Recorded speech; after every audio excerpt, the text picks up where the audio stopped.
Monsieur. Merci. Bonjour, je m'appelle Evan Gorel et j'ai une petite série de questions, mais qui sont sur le même thème à vous poser.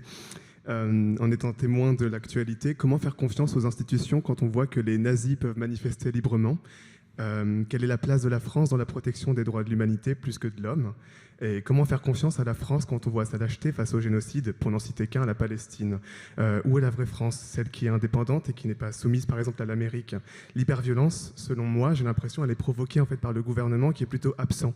On parlait de proximité en plusieurs instances, la proximité locale. On s'investit davantage dans le local, dans les relations humaines, parce qu'on communique entre nous par rapport à nos peurs et à nos témoignages.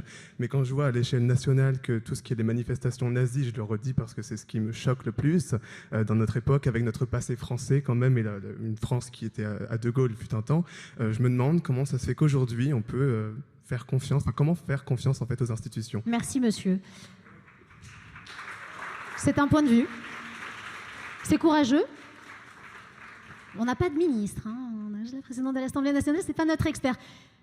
Mohamed Navli, la confiance en l'institution. On partage ou non votre point de vue, monsieur. Ouais, mais j'ai une belle anecdote là-dessus. Je considère que dans ma ville, j'y ai grandi. J'étais plus crédible quand je m'appelais Mohamed Niabali que quand je suis devenu maire. C'est ce que je dis souvent à mes copains. Ils ont le sentiment que quand le politique parle, c'est un peu bizarre. Voilà. Mais en fait, et souvent je leur disais, je suis la même personne. Voilà. Et par rapport à ce que j'ai entendu et ce que tu as dit, il y a plusieurs choses qui me questionnent. Allez-y, Mohamed. La notion du temps. Je prends rapidement la notion du temps. Le temps s'est accéléré, c'est clair et net. Je pense qu'on est tous d'accord pour le dire.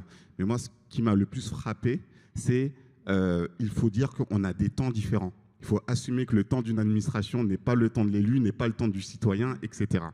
Et je pense qu'on a un autre sujet à rajouter à travers la notion du temps qui peut renvoyer à ce que tu poses sur la table. C'est la question de c'est quoi l'intérêt général? C'est quoi un projet de nation? Et aujourd'hui, il y a tout un débat qui ressort sur la somme des intérêts individuels ne fait pas l'intérêt national, ne fait pas l'intérêt général. Et aujourd'hui, moi, ce qui m'inquiète quand on parle dans nos territoires, c'est souvent, moi, je leur dis, un projet de ville, c'est un projet de vie. C'est 20 ans, 30 ans. Voilà.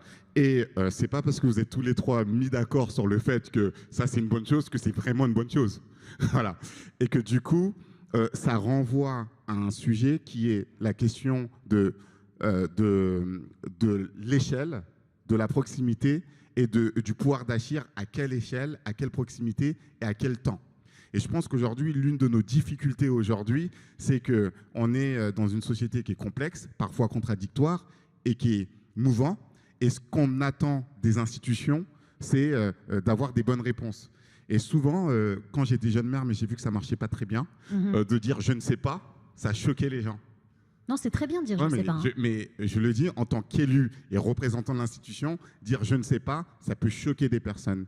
Et je pense qu'aujourd'hui, l'un de nos enjeux pour redonner de la confiance aux institutions, c'est repartir sur des fondamentaux de base. Derrière les institutions, il y a des gens qui donnent de leur temps et qui sont avant tout des citoyens et qui veulent construire la chose publique, la chose commune, et que cette chose publique, cette chose commune, elle n'est pas lisse. Il y a des idées différentes, des positions différentes, et que, exemple, le rôle premier d'un maire, c'est de faire commune, c'est de faire société. Voilà. Moi, je parle de société de liens. Bah, cette société de liens, c'est tu recherches les points d'équilibre. Tu recherches les points d'équilibre. Merci pour cette réponse. On a plein de questions. On continue. Bravo. René Zoberman.